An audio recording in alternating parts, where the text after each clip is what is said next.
Welcome to the Artist Academy podcast, a place where we focus on the business side of art to help you attract more customers, increase profits, and ultimately live a life of creativity and financial freedom. I'm your host, Andrea Earhart, and this episode is a snippet out of my book, Mural Money. It's chapter 8, all about pitching. And I just want to share with you a little bit of backstory behind this. The first mural I ever painted was for free, and it took me an entire summer to complete.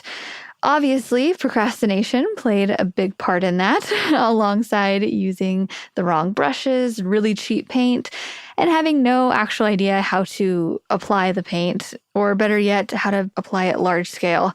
I learned a lot with that first one, and fast forward to today.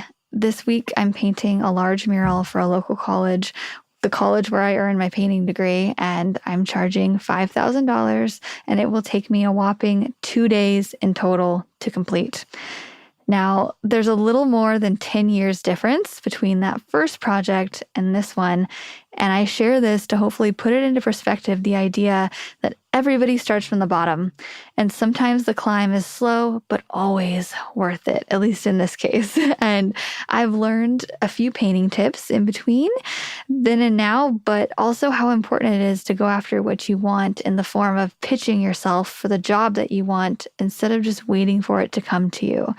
This episode is a bit from my book, Mural Money, and I wrote it last year. And if you like this podcast, I know very much that you will enjoy the audible version of my book too. I explain in great detail how I built my business from that first mural until now, and how you can grow yours too. Pitching myself to possible customers has played a big part in that journey. And this chapter, I'll share some of those pitching tips with you. So enjoy. Chapter 8. Pitching. If you want to get into murals and start pitching your work around town as I had, I recommend learning to paint them first. Just to be clear, start on canvas, then create a mural in your own home or a space where there is no pressure and you can just take your time. My first just for fun mural, many years before I realized I would ever become an actual muralist, was painted in my bathroom. I created an underwater scene full of fish of all different colors. Original, right? It took me the entire summer to create that mural because I had no important deadlines. I took my time and painted at my leisure.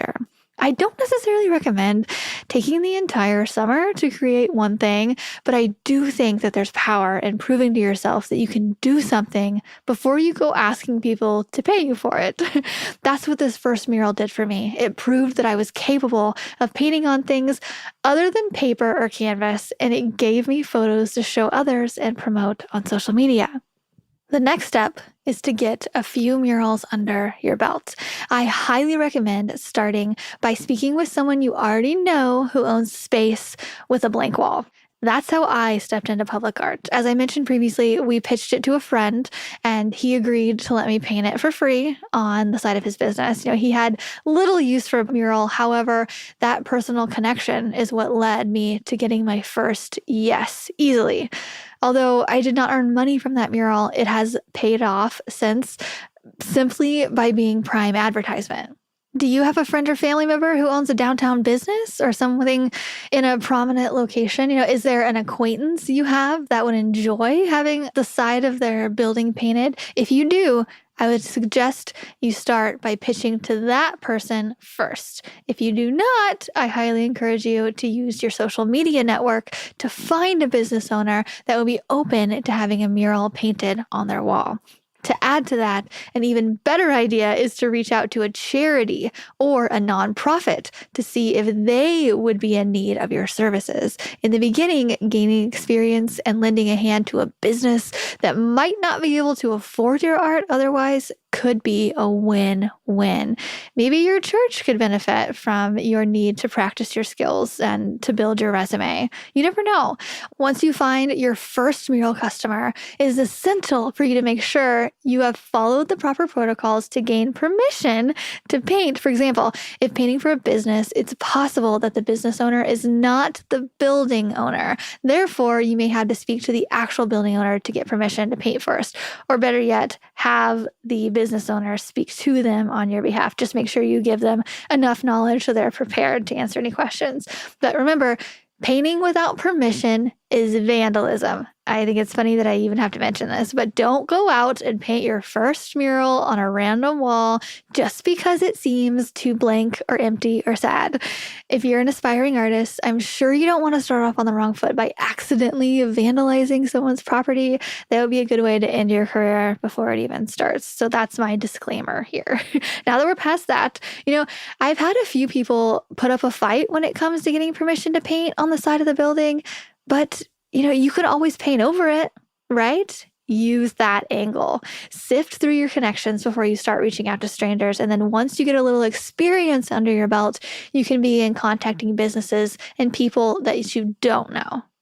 I learned everything I know about pitching from my husband, who happens to be an extraordinary salesman. Not in a sleazy car salesman way either. He is a chameleon, and he knows when to speak up, when to let things slide, and how to speak clearly. My husband, Ryan, can word a description to make you understand exactly why it would be beneficial for you to buy whatever he is selling, as long as he believes in it. He has the perfect temperament to de-escalate a high-tension moment and rationalize everything down to a simple solution.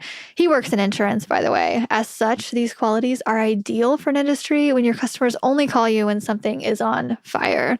Ryan and I first met in passing many years ago through mutual friends, and one day, after exhausting all of my local connections, I made a post on Facebook asking if anyone I knew had an open room for me to rent. I had just started traveling full-time for the outdoor store and was in need of a place to store my things for the majority of the month. I was only home a few days each month, so it didn't make sense for me to have a place of my own.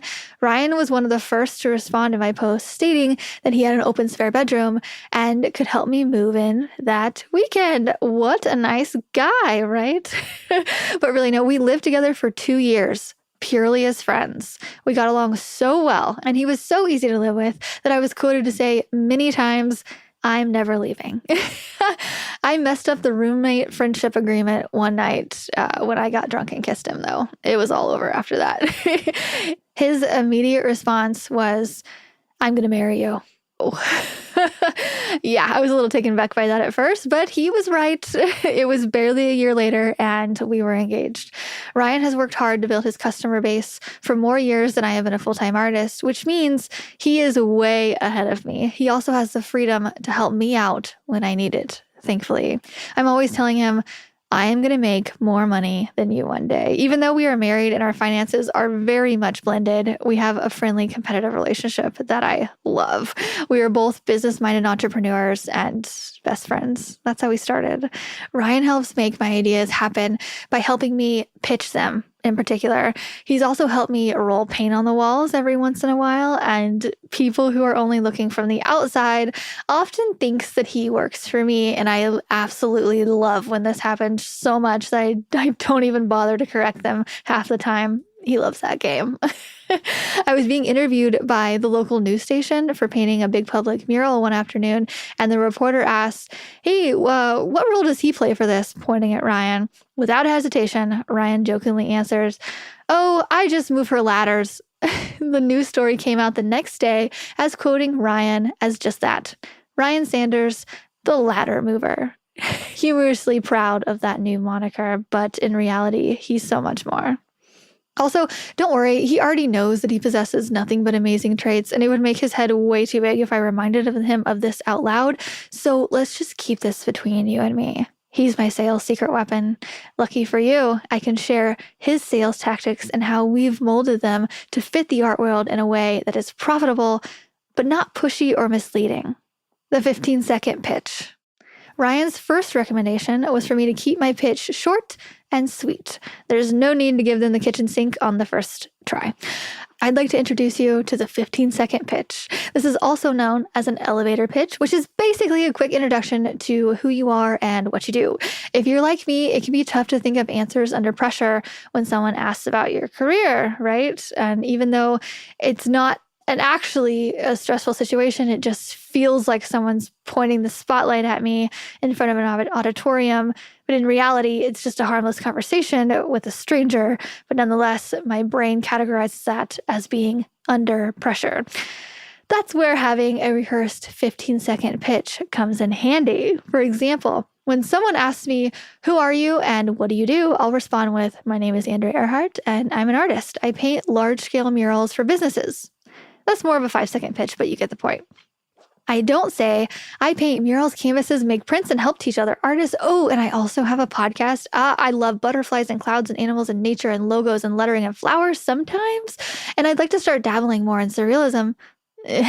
After an introduction like that with so many descriptors, that's really everything that I do, though, and things that are on my mind. Yeah, I can only imagine the scattered perception someone might have about my work. It's all true, but it's too much for an initial introduction. It's best to keep it simple at first. The fewer brain calories they need to burn, the better. We'll just get to the point. If they seem interested or want to know more, I'll follow up with something like, "I painted for companies like the outdoor store. Have you been inside or noticed the large outdoor murals on the walls?" That's what I do. Then if the person's local, I might add, "Or have you seen the monarch butterfly wings downtown?" I find it easiest to gain credibility if I get them to visualize what it is I can create and if they can recognize it without me having to show them. Oftentimes, though, I'll whip out my phone and pull up a photo album labeled "Art" full of my best projects. I'll then hand over my portable portfolio to them to view. I've noticed that the quicker someone can look at an example of my work, the better. When I say I'm an artist, an image of a hobbyist automatically comes to mind for most people, and I want to squash that as soon as possible. Truthfully, Ryan is typically much quicker to pull out photos of my art to show people than I am. He has no shame in selling my art and services to anyone who will listen. Jobs have come from the oddest of places simply by striking up a conversation. The waitress, bartender, a stranger sitting next to us at events, all are subject to conversation about art. We are currently scheduled to paint a mural for a restaurant in Cozumel, Mexico, because Ryan made friends with the bartender who recommended us to the owner. I told you, he's my sales secret weapon. Opportunity is everywhere. If you're stuck on how to create your own 15-second pitch, just insert your information into a sentence equation like this. "My name is blank and I'm a blank. I create blank, add descriptor word with or for blank." Then, if you have a few seconds left, you can explain why you create and what drives you. Check out these examples of 15-second pitches I've helped other artists create. For one, "My name is Melissa, and I'm an artist. I create custom realistic portraits of both pets and people." So this is a great one for if you're a portrait artist. Another one, "My name is Megan, and I specialize in drawing large animal portraits. My work portrays the animals of the agriculture industry." Very specific. Another one, "My name is Lissa, and I'm a full-time professional artist. I paint mostly landscapes, and I specialize in anything nautical. However, I'm always up for a new and exciting challenge." Love that. How much fun is that? See, these are just some examples. Use mine, use Lissa's, Megan's, Melissa's, anybody's, and just make it your own. You can make it fun or make it as specific as you want. If you found your niche, include that. If you haven't, maybe end it with "I'm always up for a new and exciting challenge." You can also end it with a question such as, "Do you have a blank wall in your home or office that needs to be filled?" This can start a conversation about the space that they have available and the art they are interested in purchasing. You could add, "I create art that attracts new customers to businesses." Most businesses want to attract new customers, so this will pique their interest. If you create photo op art, illustrate for ads, flyers, etc., this could be a great conversation starter. Let's say you want to pitch your idea to a local business. Where do you start? That initial conversation or message to the future customer should say enough to keep them interested while not giving them a whole novel with the first go around. Some people might already have an idea in their head and are just waiting for you to ask. There have been many times that I've pitched to people and have gotten the response, I was just telling my wife how we needed to do something on that big wall over there. Most people can appreciate the aesthetic murals bring to a space, and for those, it's a decently easy sell if you can get the sketch right. However, some businesses are really only interested in one thing, which is the return on investment, ROI. What are they getting out of this? In these cases, ask yourself, how can they make the money back that they are about to give me to paint? This part was easy when it came to pitching photo op murals. Since I had already painted the monarch butterfly wings downtown, I could point them to the success of that piece. Then I could give them an idea of how to recreate it at their own location in a new way. This mural would draw in people like flies. Those flies would then take photo of the murals and post them online, which would spread the word about the business location and attract more flies. People. I meant people. It is beneficial if you can show the samples of your work and possible examples of the mural you would like to paint for them. Do this as soon as possible so you can hook them in. Sometimes I'll come prepared with a simple sketch before approaching a business. Other times I'll show them photos from Google just to get ideas started. I almost always show photos of my past work just to prove I can paint whatever they want. This is where having a few murals under your belt can come in handy. People who are not artists often have a hard time visualizing abstract ideas for paintings. You, as the artist, can probably imagine your ideas and perhaps where you want to expand on them. However, other people just aren't like that. They need to see detailed photos or very good examples similar to what you want to paint for them. This is where you will earn a yes from your potential customers. Throw photos in their faces. Remember, you're not bugging anyone too. Pitching someone an idea that could help them make their space better is helping them.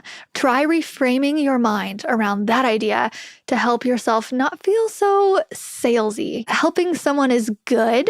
Giving someone a painting that enhances their space is good. You're doing good work. So genuinely believe that you can help them, and pitching turns into offering a favor rather than just a sales pitch for a job. If you present your idea and the customer loves what you have come up with, they will likely agree to your price. Check out chapter 23 for a full look at how to price. It's a really good one. But some customers might offer you a trade for their services, such as a gift card, or some might express that they have a small budget. It's up to you if you want to work for free or low cost for your first couple murals. One idea is to make an announcement giving some kind of, I'm just getting started discount for the first few murals you create. And then this will help you achieve experience. And it also gets the word out about your services. I don't advise regularly giving anyone any major price breaks past those first few murals. But that's up to you, though. Do you remember that teeter-totter analogy we talked about? Once you put in enough hours of practice and talk to enough people, the time versus money teeter-totter will tilt in your favor. You will then begin to get paid more for your work, but we gotta start somewhere to kick over that first domino again, right? There's a time to do free art, and there's a time to do paid art. When you need to practice in the beginning, try focusing on people or businesses who wouldn't necessarily have the funds for art otherwise. I know I'm repeating myself here, but I really believe that nonprofits or charities could benefit the most from having your beginner artwork and help get the word out to their donors. These donors could be potential customers. I've done a number of low-cost murals for the local zoo, and having my art in such high-traffic locations has gained me recognition and exposure. Yes, I traded low-cost murals for exposure. And guess what? It worked. I can feel the critics literally breathing down my neck right now with these suggestions, but hear me out. Sometimes painting for free actually ends up paying off. I'm not saying to go out and paint for free or charge for businesses that can more than afford it and give away your talents in exchange for the hope of being discovered. Let's be smart about it. Painting a mural inside someone's home is not likely to get the views that it needs to gain multiple referrals. However, painting in a public space where people are sure to pass by while you're painting and see your murals could generate the necessary attention to earn more business. In the beginning, you can give the exposure discount to your discretion. This means you would give a greater discount for walls that are placed in high traffic areas. Someone's bedroom, for example, would receive very little to no discount or exposure discount since it's in a low traffic area. Presently, I give right around 0 discounts, even if the promise of exposure is high. That wasn't the case when I first started painting full-time, though. I really just trying to get the word out there, and building up the courage to walk into a business and pitch your idea can be very stressful. Oh gosh, just thinking about it reminds me of all the awkward, introverted feelings I had felt during that specific time in my life. This is coming from a girl who was scared to dump her lunch tray in grade school. Come on, if anybody wants to make me feel better about this, did you have a strange fear of accidentally spilling your tray outside of the garbage bin and the whole lunchroom staring at you? Because in my head, the fear of leftover square pizza and chocolate pudding hitting the floor, along with the loud crash of the hard plastic tray, made me feel uneasy to even walk in that direction. The anxiety of what could go wrong while dumping my tray was very real for me. Remember, if I can sell and pitch my art, then you can too. Rehearse what you want to say in your head or out loud before you're in front of a customer. There were times when I would get so nervous before walking into an establishment that I would have to take a quick lap around the block to just gather my thoughts. I'd give myself a little pep talk. And once I was ready, my initial introduction sounded something like this. Picture me walking into like a little bar or restaurant downtown. I'd say, "Hi, my name is Andrea Earhart. I'm a local artist. I see you have a blank wall over there facing the street. I have some ideas for art in that space that I think you might like. Are you the person I should be talking to about this, or can you point me in the right direction of who is?" If you're sending that pitch in an email instead of in person, I highly recommend tailoring it to that business. Compliment them. Give them a sign that you're talking directly to them by referencing something about their business. Never send a cut and paste pitch to anyone through email. I can smell that fake shit from a mile away, and so can they. I get multiple pitches to my inbox each week from bots representing companies who want to work with me because of whatever reason, and nobody has time for that. Make your pitch custom. If you're approaching a business in person, well, then it's already custom, and that is what I highly encourage you to do. And you'll find that it's very hard to catch the business owner at the location. If the owner isn't there when you stop by, you'll hopefully get an email or phone number where you can reach them. At the very least, you'll be transferred to a manager where you can further pitch your idea. If you talk them into it, then hopefully they can talk the boss into it. Ryan's rule for pitching is to always end with a question. This is huge. This will help keep you from getting ghosted. When you respond with a price, a design, or if you're just answering their question, return it with a question of your own. You can ask them things like, "Is this what you were budgeting?" Or, "Would you change this design in any way?" Asking them questions like this gives them an impulse to message you back. Another way to prevent ghosting is to get a customer on the phone if you can't get them in person. Emails are easy to ignore, but having a one-on-one conversation with a customer lets them know that you're a real person. You can also answer questions immediately and gauge their interest much better. If someone doesn't message you back, then it's perfectly okay to message them again and again and again until they respond, especially if they've already expressed interest. People are busy and could use a friendly reminder. I know this part feels like you're bugging them, but I've booked a lot of mural jobs by sending a double email. Business owners are exceptionally busy. Like us, they are juggling all the different parts of their business. You and I forget to circle back around sometimes. So do they. I know that nobody cares about my art business as much as I do. It's the same for you. We have to be our own advocate. They don't even care about it a fraction amount as I do. It's unrealistic to think that businesses prioritize art over other aspects of their day. Yes, they likely want what we are selling if we present it in a beneficial way. However, they don't necessarily need it all of the time. Art is a luxury. That's just a fact of it. The businesses need walls. They don't need a pretty mural. People who want but don't need things tend not to make it a priority. That's why we have to do it for them. If a future customer doesn't respond to your second email, then wait a week and then send another one. Keep sending frequent emails until you get a definite response that they are not interested. Heck, give them an out by saying something like, "Hi, I know you're busy," then ask your question again and follow up. You can add, "If you're not interested or need to push this project off to another date, just let me know." A good business owner will tell you when they can't prioritize your pitch at the moment. Oftentimes, getting a no comes in the form of a not right now. I've gotten many responses from people expressing that now isn't the right time for them for a mural, but to check back maybe next year. This is perfectly normal. And since we are in it for the long game, it doesn't matter when a customer decides to need our services, does it? No. Feel comfortable knowing that it will happen eventually. I recommend checking back in within that time frame just to keep connected to them, just about maybe every 6 months or every year. Keep a list of possible customers for this reason. I keep it in the notes section of my phone to refer back to every so often. When you get the answer you're looking for, stop talking. For example, Ryan and I were in Koh Phi Phi, Thailand, researching for the next #Worldwide Wings location, and we stumbled upon a beach bar in a high traffic location. This newly found location had the perfect wall for a photo op. We had been all around the tiny island in search of the perfect photo spot for an hour or more. You wanted something that was a really good wall to paint on and also had a high traffic area. Those two things were essential. We walked up to a man sweeping the beach. "Excuse me, we are hoping to paint this style of mural on the wall over there. Do you know where I can find the owner of this bar?" We showed him the printed photos of past butterfly murals. He responded in his very Thai accent by saying something like, and I'm not even going to attempt a Thai accent. I'm not doing it. "I give you permission to paint that. Go for it."